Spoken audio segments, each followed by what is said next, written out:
So, we're about to dive into a theory that is, well, it's pretty wild. It connects global politics, deep theological arguments, and UFO prophecies to one very specific date, Easter 2026. The source material we're looking at today suggests we might be living through a script that was written a long, long time ago. And that leaves us with a huge question. Are we watching the end of the world as we know it, or are we on the cusp of a totally new beginning? The author of the piece we're breaking down today kicks things off with this iconic phrase, "Don't panic." Now, if you know, you know. That's from Douglas Adams, author of The Hitchhiker's Guide to the Galaxy. And it's used here as a kind of anchor point because, let's be real, things feel a bit chaotic and nonsensical right now. The author holds up Adams as a symbol of a certain kind of rational thinking that, for a long time, seemed to explain how the world worked. And right there, that's the core of the problem. The whole argument is that the worldview of people like Douglas Adams, one based on reason, humanism, and science, is really struggling to make sense of what's happening today. On one side, you have that logical, predictable world he described. But on the other, you have our current reality, which is just full of irrational conflicts, information chaos, and this deep sense of dread. The source basically says the old maps just don't work anymore. So if reason isn't the answer, what in the world is driving all this? Okay, so if that rational worldview is failing us, what's the alternative? Well, the first layer of this whole theory is that modern geopolitics, especially what's happening in the Middle East, can't just be about resources or borders anymore. No, the argument is we have to see it for what it is, a religious war, and that reframes everything. It suggests that a slogan we all know, "Make America Great Again," might actually be a kind of cover for a totally different agenda. To make this point, the source actually uses an AI to analyze a YouTube conversation about the Middle East conflict. And the language people are using is intense. They're not talking about ceasefires or peace deals. They're talking about total eradication. They're framing this as a global battle for liberty against a jihadi vision. And then you hear things like, "This is bigger than oil. This is bigger than terrorism." That all points to something much deeper, something ideological. And this is where the author drops a new acronym on us, MEGA, which stands for Make Israel Great Again.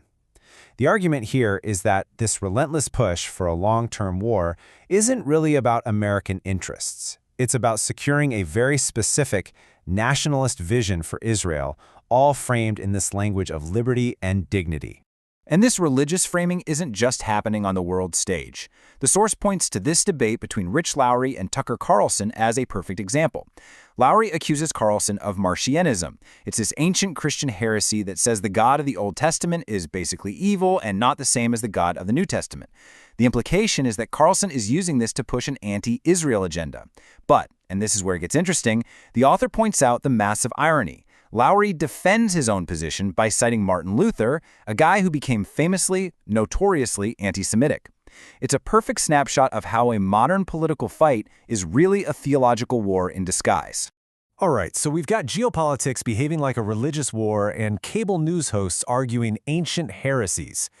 But what if all of this religious energy, is connected to something even weirder? This is where the theory takes a hard right turn into what the author calls high strangeness. We're about to link all these global conflicts to UFOs and a really startling prophecy about the year 2026. The person connecting these two seemingly separate worlds is a man named Chris Bledsoe. Now, in UFO circles, he's known as a contactee. But what makes him so important to this theory is his claim that the messages he's been getting aren't just for him. He says he's shared them with high-level officials at the Pentagon and NASA, and these prophecies detail a coming crisis with Iran that seems to be unfolding right now, just as he said it would. And get this, according to the source, Bledsoe's prophecy lays out an incredibly specific timeline. It starts with missile strikes on Iran, which, by the way, have already happened, that then lead to a nuclear escalation. The climax is set for Easter 2026. Right at the peak of the nuclear threat, a celestial sign is supposed to appear in the sky. And at that exact moment, UAPs, orbs, UFOs, are predicted to emerge from the ocean and the sky to stop the war and deliver what he calls new knowledge that will just change everything.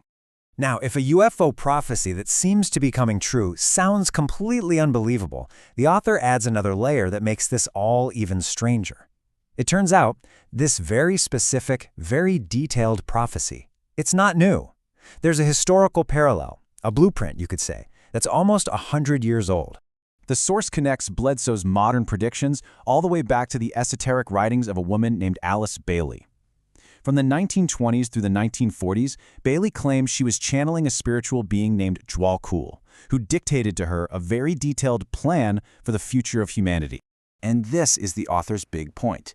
When you start to lay these parallels on top of each other, the old writings and today's events, the idea that this is all just a coincidence or the result of some secret human cabal planning it all, it just starts to seem statistically impossible.